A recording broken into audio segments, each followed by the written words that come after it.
को जिनको सुनना था कोर्ट नंबर 3 में, वो जज ही कॉन्स्टिट्यूशन बेंच का हिस्सा हैं। और ऐसे मौक़ों पे सुप्रीम कोर्ट को ख़ास तौर पे ये एग्जाम्पल सेट करना चाहिए पूरे देश के सामने, हाई कोर्ट्स के सामने भी और डिस्ट्रिक्ट जुडिशरी के सामने भी। वैसे तो चीफ जस्टिस चंद्रचूड़ कई बार कह चुके हैं और अक्सर इस बात को रखते हैं कि लोगों के फंडामेंटल राइट टू लाइफ बहुत इंपॉर्टेंट है। सबऑर्डिनेट कोर्ट, वो कहते हैं सबऑर्डिनेट भी मत कहो। डिस्ट्रिक्ट जुडिशरी को लोगों को ज़मानत देने में बिल्कुल भयभीत नहीं होना चाहिए, डरना नहीं चाहिए और लोगों को समय पे और तीव्र गति से ज़मानत देनी चाहिए।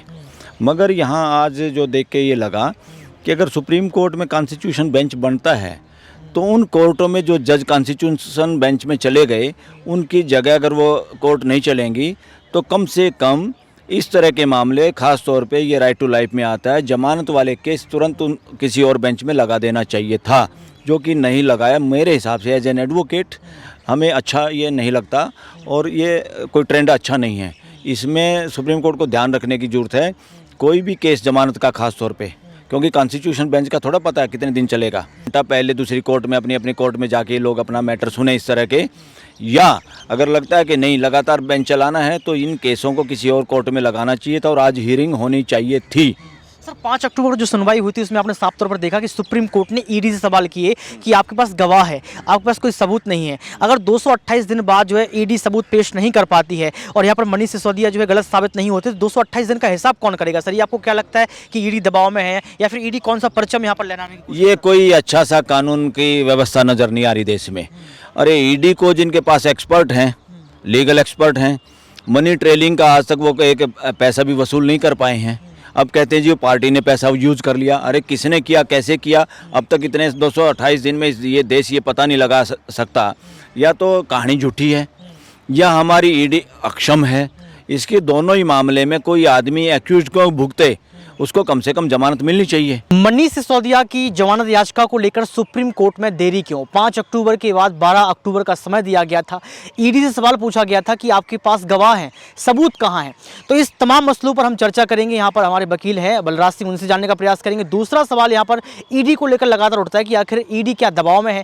ईडी को लेकर तमाम 26 विपक्ष की पार्टियाँ यहाँ पर यही कह रही हैं कि देश के प्रधानमंत्री नरेंद्र मोदी ने इन तमाम एजेंसियों पर दबाव बना लिया है। एक तरफ संजय सिंह जो है लगातार 100 करोड़ के मामले में फंसे हुए हैं और संजय सिंह का यही कहना है कि देश के प्रधानमंत्री नरेंद्र मोदी अडानी के नौकर और अडानी से नहीं डरते हैं। अरविंद केजरीवाल ये कह रहे हैं कि अगर 100 करोड़ का घोटाला हुआ है तो आप 2 रुपए की बात कर दीजिए, 100 पैसे की बात कर दीजिए कि आपको कहाँ कुछ मिला है। यानी कि ईडी जवाब देने में अभी कहीं ना कहीं विफल साबित होती हुई नजर आ रही है। इन तमाम मुद्दों पर हम जानने का प्रयास करेंगे। सर आपका बहुत बहुत स्वागत है। नमस्कार, थैंक यू। आपकी अभी आप देखिए मनीष सिसोदिया को आज जमानत याचिका पर सुनवाई होनी थी, लेकिन लगातार देखा समय निकल गया है। आपको लगता है कि कुछ होगा? देखिए आज तो जो जज को जिनको सुनना था कोर्ट नंबर 3 में, वो जज ही कॉन्स्टिट्यूशन बेंच का हिस्सा हैं। और ऐसे मौक़ों पे सुप्रीम कोर्ट को ख़ास तौर पे ये एग्जाम्पल सेट करना चाहिए पूरे देश के सामने, हाई कोर्ट्स के सामने भी और डिस्ट्रिक्ट जुडिशरी के सामने भी। वैसे तो चीफ जस्टिस चंद्रचूड़ कई बार कह चुके हैं और अक्सर इस बात को रखते हैं कि लोगों के फंडामेंटल राइट टू लाइफ बहुत इंपॉर्टेंट है। सबऑर्डिनेट कोर्ट, वो कहते हैं सबऑर्डिनेट भी मत कहो।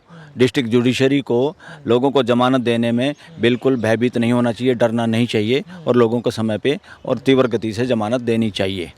मगर यहाँ आज जो देख के ये लगा कि अगर सुप्रीम कोर्ट में कॉन्स्टिट्यूशन बेंच बनता है तो उन कोर्टों में जो जज कॉन्स्टिट्यूशन बेंच में चले गए, उनकी जगह अगर वो कोर्ट नहीं चलेंगी तो कम से कम इस तरह के मामले, ख़ास तौर पे ये राइट टू लाइफ में आता है, जमानत वाले केस तुरंत किसी और बेंच में लगा देना चाहिए था, जो कि नहीं लगाया। मेरे हिसाब से एज एन एडवोकेट हमें अच्छा ये नहीं लगता और ये कोई ट्रेंड अच्छा नहीं है। इसमें सुप्रीम कोर्ट को ध्यान रखने की ज़रूरत है। कोई भी केस जमानत का ख़ास तौर पे, क्योंकि कॉन्स्टिट्यूशन बेंच का थोड़ा पता है कितने दिन चलेगा। या तो अरेंजमेंट ऐसा करना चाहिए था कि 1 घंटा पहले दूसरी कोर्ट में अपनी कोर्ट में जाके लोग अपना मैटर सुने इस तरह के, या अगर लगता है कि नहीं लगातार बेंच चलाना है तो इन केसों को किसी और कोर्ट में लगाना चाहिए था और आज हियरिंग होनी चाहिए थी। सर 5 अक्टूबर को जो सुनवाई हुई थी उसमें आपने साफ तौर पर देखा कि सुप्रीम कोर्ट ने ईडी से सवाल किए कि आपके पास गवाह है, आपके पास कोई सबूत नहीं है। अगर 228 दिन बाद जो है ईडी सबूत पेश नहीं कर पाती है और यहाँ पर मनीष सिसोदिया जो है गलत साबित नहीं होते तो 228 दिन का हिसाब कौन करेगा? सर ये आपको क्या लगता है कि ईडी दबाव में है या फिर ईडी कौन सा परचम यहाँ पर लेना? ये कोई अच्छा सा कानून की व्यवस्था नज़र नहीं आ रही देश में। अरे ईडी को जिनके पास एक्सपर्ट हैं, लीगल एक्सपर्ट हैं, मनी ट्रेलिंग का आज तक वो एक पैसा भी वसूल नहीं कर पाए हैं। अब कहते हैं जी पार्टी ने पैसा यूज कर लिया। अरे किसने किया, कैसे किया, अब तक इतने 228 दिन में ये देश ये पता नहीं लगा सकता। या तो कहानी झूठी है या हमारी ईडी अक्षम है। इसके दोनों ही मामले में कोई आदमी एक्यूज को भुगते, उसको कम से कम जमानत मिलनी चाहिए। अरे ये सारे मामले तुम ट्रायल कोर्ट में रख सकते हो, बाद में भी तुम्हें कोई सबूत मिल जाए, ट्रायल कोर्ट में रखो। ट्रायल कोर्ट का काम है सज़ा देना। कोई आदमी सज़ा के काबिल है भी नहीं, वो वाकई अभियुक्त है कि नहीं है, खाली अभियुक्त बना के कि वो दोषी है कि नहीं, वो तो कोर्ट का काम है। हाई कोर्ट और सुप्रीम कोर्ट को कभी भी इतना डीपली जाने की ज़रूरत नहीं है। जिस तरह से ईडी के कहने पे बार बार समय दिया जा रहा है, ये हमारे हिसाब से बिल्कुल गलत है। ईडी पर दबाव हो सकता है क्योंकि विपक्ष की पार्टी जो अलायंस हुआ है उनका यही कहना है कि विपक्ष को खत्म करने का काम किया जा रहा है। अरविंद केजरीवाल लगातार कह रहे हैं कि आम आदमी पार्टी को चलने का प्रयास किया जा रहा है। सर इसको आप कैसे देखते हैं? ये बिल्कुल बात सही है, मगर इसमें आम आदमी पार्टी हो चाहे कांग्रेस हो, जिन जिन की सरकार आती हो, इस तरह की बेवकूफ़ियाँ तो ये सारे लोग करते हैं और अभी भी हो रही है और वो स्पष्ट नज़र आ रहा है। मैं कहूँ या ना कहूँ, वकील कहें या ना कहें, जनता को बेशक यहाँ कोर्ट की प्रोसीडिंग का नहीं पता, मगर जनता के पास दिमाग तो है, वो अनुभव तो करते हैं। उनका अनुभव जो कर रहे हैं कि गलत हो रहा है, ये ऐसा नहीं होना चाहिए। जमानत देने में बार बार तारीख और फिर कॉन्स्टिट्यूशन बेंच गठित हो गया, तो उसमें कम से कम जो केस उस बेंच के सामने लगे थे कोर्ट नंबर 3 में, वो इमीडिएटली किसी और बेंच के सामने लगाने चाहिए थे जो आज कोर्ट बैठी थी। राइट टू लाइफ को इतना इजी कैसे ले सकते हैं? फंडामेंटल राइट को अब आप करप्शन पे ही कॉन्स्टिट्यूशनल बेंच आपने बिठाया 7 जजों का। भाई पार्लियामेंट के अंदर ये जो लोग गलत काम करते हैं, रिश्वत लेते हैं, इनको इम्यूनिटी मिलनी चाहिए कि नहीं मिलनी चाहिए? इन पर इस तरह के मामले पूरी छूट दे दें क्या? पूरी छूट दे तो नंगा नाच हो जाएगा देश में कि पैसे ले लेके वोटिंग की इन लोगों ने इधर से उधर। जनता थोड़ी पसंद करती है। अरे जनता जो चाहती है वो है असली कानून। तो जनता चाहती है करप्शन चाहे अंदर हो चाहे बाहर हो, तुम कानून का लबादा नहीं ओढ़ सकते। हाँ, अच्छा काम करने के लिए, वो बोलने के लिए कोई पाबंदी नहीं है, मगर बुराई को भी तुम इम्यूनिटी समझो कि इम्यूनिटी मिल गई मेंबर पार्लियामेंट को, ये गलत है। ये तो कॉन्स्टिट्यूशन बेंच तो सही बिठाया है और इसमें मुझे उम्मीद है कि इनको ये इम्यूनिटी, गलत काम की इम्यूनिटी मांगना चाहते हैं या उसको उसी दायरे में रखना चाहते हैं। देश सरकार भी उसी पक्ष में है, इम्यूनिटी की बात करते हैं। आपने बयान सुना होगा, संजय सिंह ने साफ तौर पर कहा कि उनका एनकाउंटर हो सकता है। इस तरीके का उनका बयान आता है। आपसे मैं सवाल करना चाहूँगा कि इस तरीके का माहौल सर बन सकता है या फिर ये आम आदमी पार्टी का डर है? देखो, इसमें डर भी है और हो भी सकता है।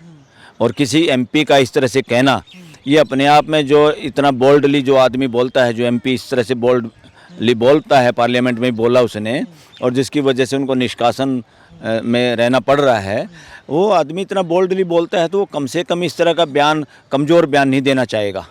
कहीं ना कुछ फीलिंग ऐसी होगी, कहीं ना कहीं ऐसे सरकमस्टांसिस होंगे, कहीं ना कहीं उनको ऐसा अनुभव हुआ होगा या लगा होगा कि ये इस तरह से निपटाना भी चाहते हैं, निपटा भी सकते हैं।